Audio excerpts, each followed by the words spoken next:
Okay,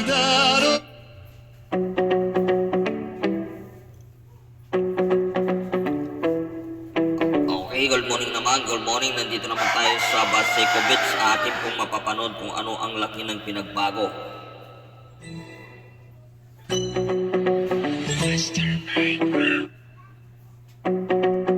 Ang Baseco ay napapanood nun dati ito.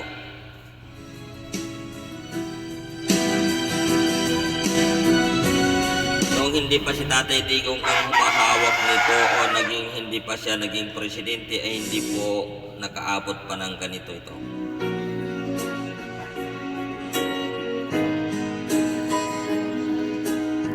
Nung naging presidente si Tatay Digong ay ganito po ang inyong makikita. Marami na nagpapasyal dito sa Baseco Beach. Masaya ang mga tao dito sa gilid ng dagat na ito dahil po meron silang pasyalan, meron mapaglalaruan, bata man o matanda.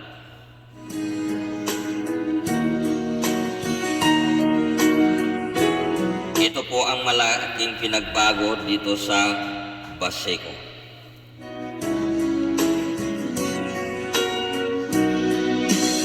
Nung dumating ako noong 2005 ay puro basura ito, ay hindi naman ganito ang itsura.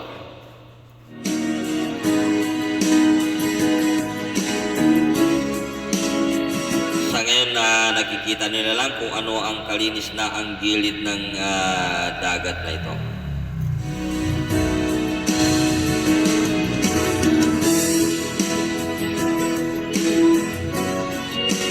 Hindi lang ma-open ng papaliguan dahil po ang ating tubig ay galing sa Ilog Pasig, kaya hindi po ino-open na beach na talaga ito.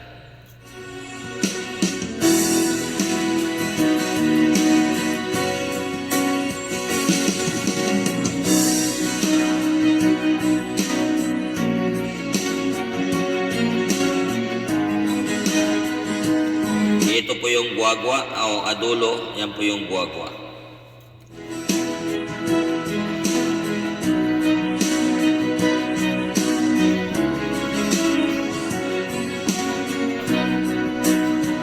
Noong 2005, ang matatandaan ko nung dumating ako dito ay napakaraming mga halaan dito, pero ang nakaragsa po ay puro mga water lily at mga basura dito sa gilid.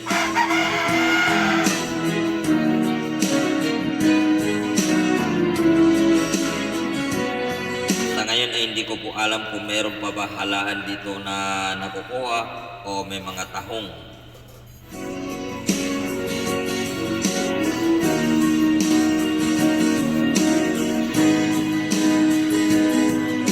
Pero ito ang pinagbago ng Baseco ay masaya yung mga kabataan, bata man o matanda dito pumapasyal tuwing hapon dito sa gilid nito. Ito po yung sinasabi nila na Baseco Beach.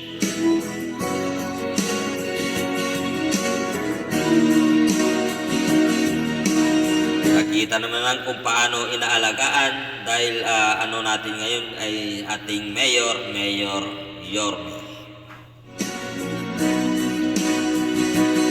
Tuloy-tuloy ang paglinis dito sa Baseco Beach.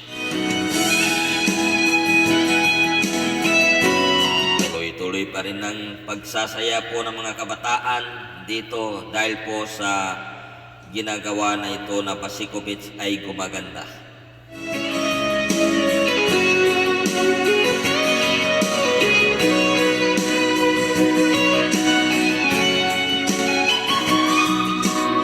Ito po ay sumusunod ay gumaganda rin ito.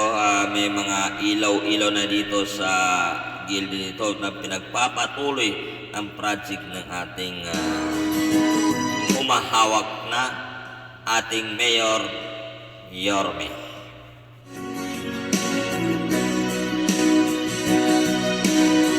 Ginagawan po dito ng gutter para hindi tatagusin ng tubig ang mga nandito sa gilid na ito.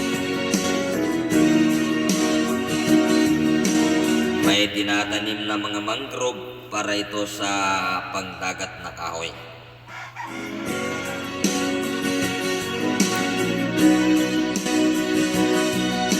Kaya po napakalaki ng pinagbago po dito sa Basico, di katulad noon, puro tulay, puro luna ang ating mga kabahayan.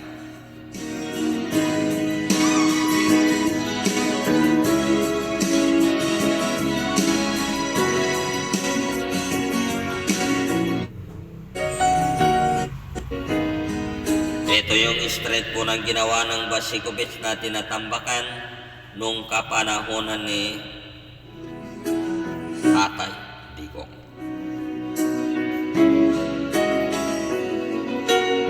Kaya malaking halaala po ang naiwan kay Tatay Digong ang mga ganitong paraan.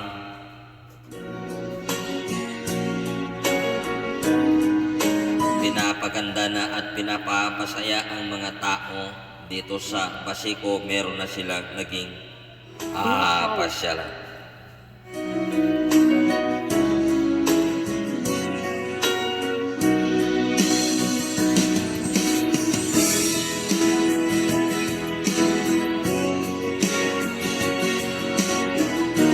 Kaya mga tao dito sa Basico ay maging papasalamat nila kay Tatay Digong dahil po nagawa niya ng paraan ito at naging malinis.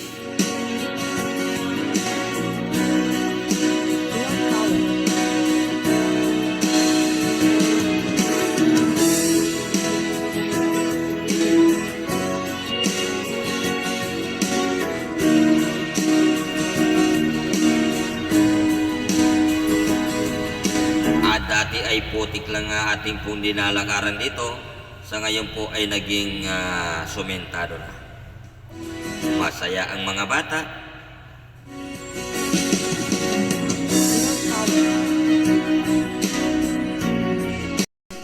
Bakit naging masaya ang mga batang Basico?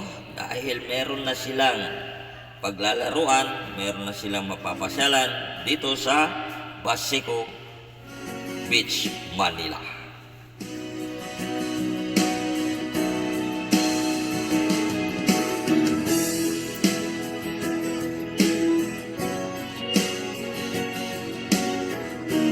Nakikita natin kung gaano kasaya ang mga bata dito dahil meron sila napapasyalan at malinis pa rin.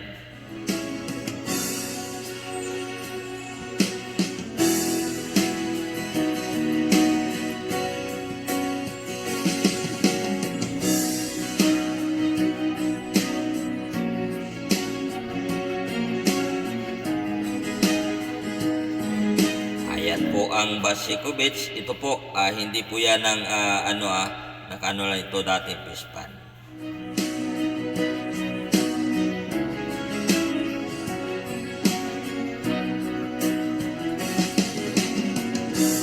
Ito po ating pong nakikita ang mga pasyalan at pinatatambakan ni Tatay Digong ay talagang lumilinis at gumaganda, pati mga bangka nilito ay maganda rin ang pagkadao.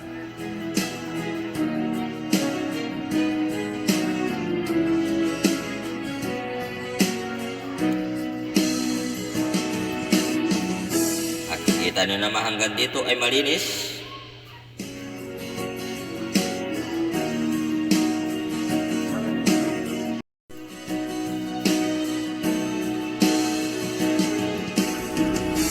So dati pa hindi pa ganito nandito sa Basico. Ngayon makikita nyo na lang at malaman nyo kung gaano na nag-increase ang Basico o paano pinapaganda ni Tatay Digong sa lahat po ng hindi pa naakaano dito nung pinapaganda ito. Sa ngayon, ganito na ang itsura ng Basico Beach.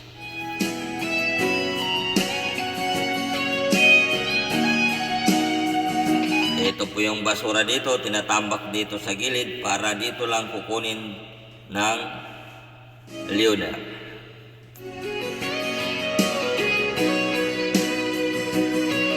Kaya makikita natin dito sa mga paligid ay walang kalat na basura kung hindi naiipon dyan sa isang tumpok lang.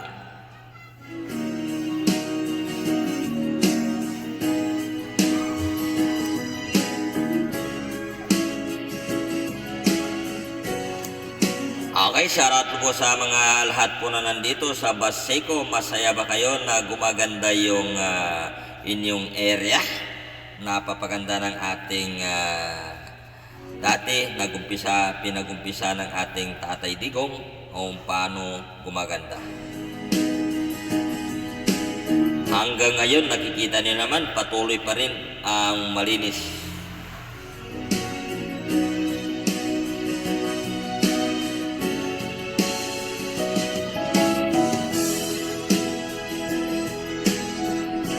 Maraming salamat po sa inyo. Shout out.